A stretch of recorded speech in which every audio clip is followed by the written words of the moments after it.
Bonjour, je suis Audrey Neichel pour le Déclic Magazine.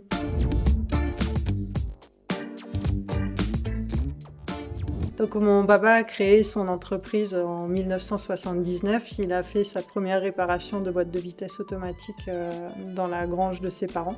Donc c'est comme ça que tout a démarré. Les premières années n'étaient pas forcément évidentes. Et à un moment donné, d'ailleurs, c'est une rencontre qui a peut-être un peu tout bouleversé. Quelqu'un qui ne croyait pas forcément en lui et qui lui a dit de toute façon, dans un an, tu mettras la clé sous la porte. Donc après discussion avec ma maman, elle l'a regardé dans les yeux en lui disant mais il raconte des bêtises, moi je crois en toi, vas-y, tu vas y arriver. Et ça lui a donné la niaque de persévérer et de faire fructifier l'entreprise.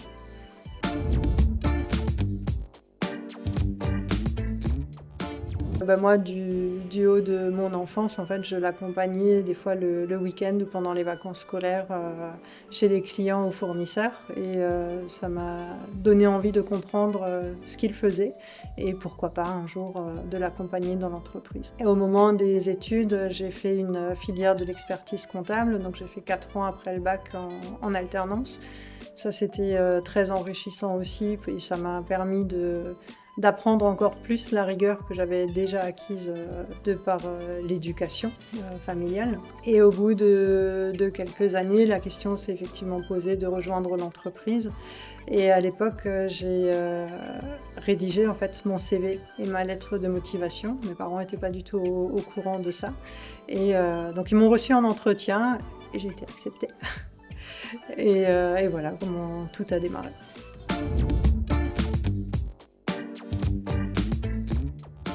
En fait, mon défi était plutôt double. De un, j'étais une femme et en plus, j'étais la fille d'eux. Donc j'ai un peu accumulé à ce niveau-là, c'était pas forcément évident. Après, je croyais en mes capacités, mes parents m'ont poussée et ont cru en moi aussi. Donc voilà, à force de travail, on arrive au bout des choses. Donc, j'ai pris la direction après 12 ans passés dans l'entreprise et avoir appris beaucoup de choses au niveau de la comptabilité, de la gestion fiscale, sociale, tous les domaines en fin de compte de l'entreprise. Et donc je me suis fait ma place comme ça petit à petit et aujourd'hui je suis plutôt contente de tout l'environnement que j'ai pu créer et de toutes les barrières que j'ai pu dépasser.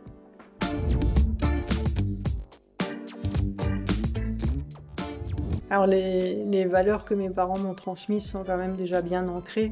Beaucoup de rigueur, le goût du travail, de la persévérance et surtout le service rendu aux clients. On est dans un domaine technique, mais à partir du moment où un véhicule est immobilisé, il faut qu'on puisse répondre très rapidement et faire en sorte que le client soit dépanné très rapidement. Donc j'ai pris le temps de comprendre en fait tout ce qui fonctionnait bien dans l'entreprise pour capitaliser sur ces expériences-là. Capitaliser sur mes expériences à moi aussi. Et comme j'ai mis en place beaucoup de normes ISO, ça m'a permis de comprendre vraiment toute l'étendue de l'entreprise et d'avoir beaucoup de pistes d'amélioration. On vise l'excellence et chaque jour on part du principe qu'on n'est pas encore assez bon et que demain on doit être meilleur.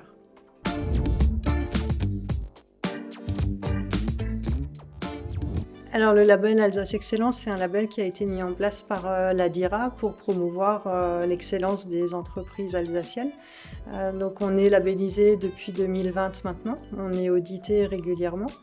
Et c'est un label qui met en avant la performance économique et l'engagement environnemental, sociétal.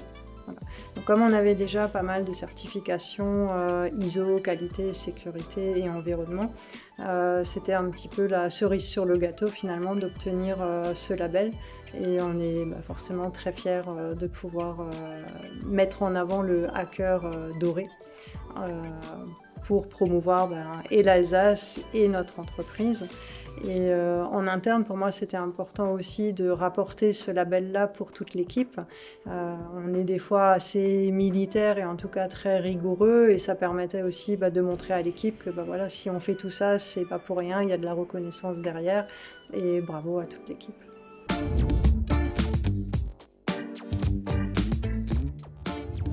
Je leur dirais de jamais se laisser intimider parce qu'il n'y a pas de raison que du fait d'être une femme, on y arrive moins bien qu'un homme. On est tous complémentaires, on a nos valeurs et notre potentiel à chacun. Donc foncez si vous croyez en votre projet, que vous avez la niaque et les épaules aussi pour assumer. Allez-y, croyez en vous et go, en avant.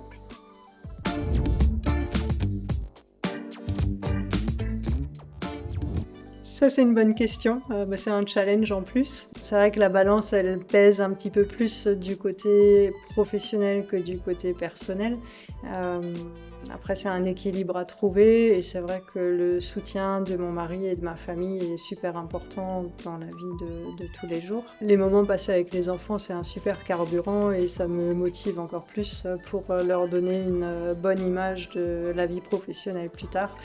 Je pars du principe qu'en tant que parent, on est coach de vie pour eux et qu'on fait en sorte de leur apporter des bases saines pour qu'un jour ils puissent s'épanouir avec ce qu'ils aiment et surtout qu'ils aient la niaque aussi d'arriver au bout des choses.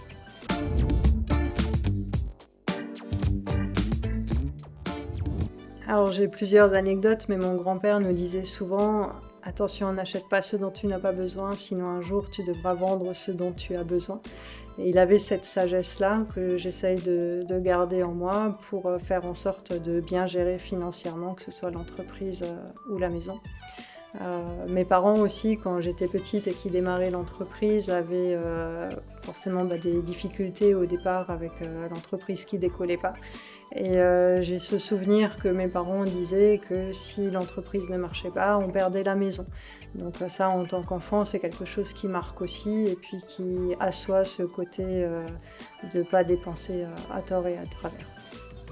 Et la dernière anecdote, c'est d'apprendre à se lever le matin, à avoir envie de faire quelque chose et ne pas attendre que les choses se passent, d'être acteur de sa vie et de faire en sorte qu'on arrive à faire bouger les choses par soi-même.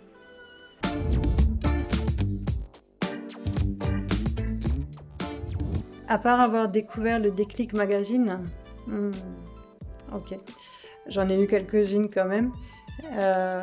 Déjà, j'ai pu développer l'entreprise, j'ai pu recréer ma propre équipe aussi. Et on a réussi à pouvoir développer de nouveaux partenariats avec d'autres équipementiers. Donc aujourd'hui, c'est vrai qu'on est bien reconnu dans notre domaine d'activité. Et voilà, donc ça fait partie de mes fiertés. Et aujourd'hui, c'est vrai que je suis entourée de personnes très positives et qui ont la même vision et les mêmes valeurs que moi. Et ça, c'est vraiment un plaisir.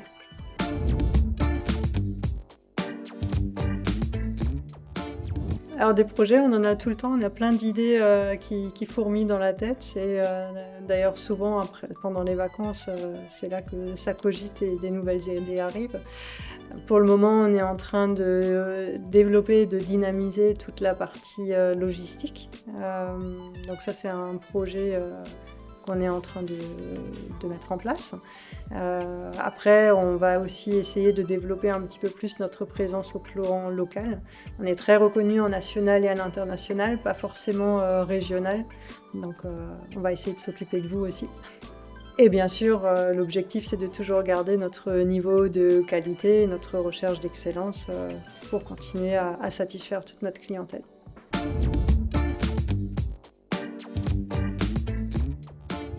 Gérer une entreprise, c'est pas de tout repos, il faut avoir les épaules solides, c'est un peu comme un iceberg, on ne voit pas tous les sacrifices.